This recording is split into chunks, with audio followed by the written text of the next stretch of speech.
OK，好的，那我就继续练习这个新闻。也就是说，在此期间，王静认识了欧阳。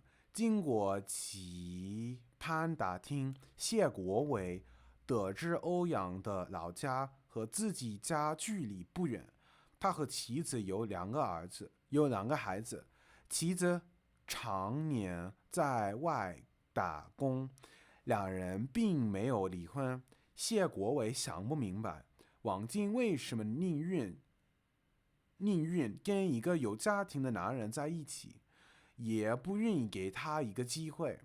王静直言，他和谢国伟在一起的这么多年，从来没感受到过温暖和关心，更没感受到过认可和陪伴。两个人在一起生活的时候，谢国伟总是嫌他长得不好看，长得太胖，他做什么，他他都打击他。但是为了儿子，他从来没有想过离婚的事情。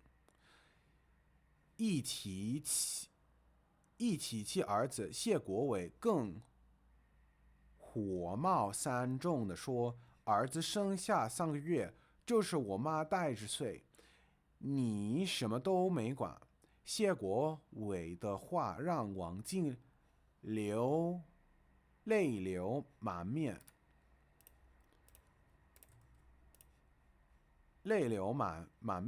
他自责地说：“为了生活，他把儿子留在了农村老家，所以对儿子的陪伴比较少。有一年，儿子好不容易来到城里，还正好赶上儿子的生日，他就已经读过了吧？王静觉得他大姐的提议并不过分，就很痛快的答应了。谁知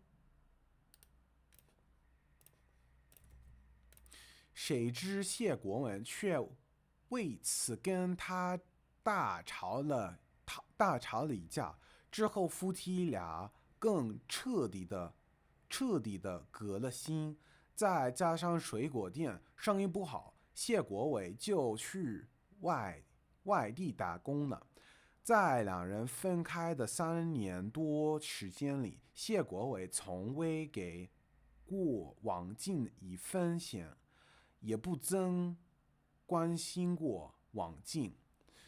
在王静看来，夫妻俩之间的婚姻早就名存实亡。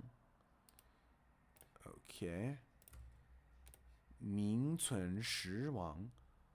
不过谢国伟却说，他确实是一个不善言辞的人，但是他一直在用自己的方式关心着妻子，只是妻子不认可。白了，你知道我爱吃什么？给我买过一件衣服或者一件礼物吗？王静说。谢国伟张了张嘴，终是没说出什么。在王静的要求下，谢国伟和他去了一趟民政局，两人签了离婚协议。只是需要1个月之后再办手续。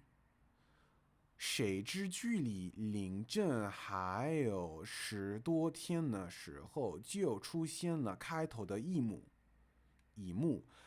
王静表示，只要谢国伟同意离婚，他愿意什么都不要。谢国伟则说离婚可以，但是王静要给他3万到5万的精神赔偿。可以，我给你3万5千，但是老家的房子你要给我2间，楼下的1间楼下一间。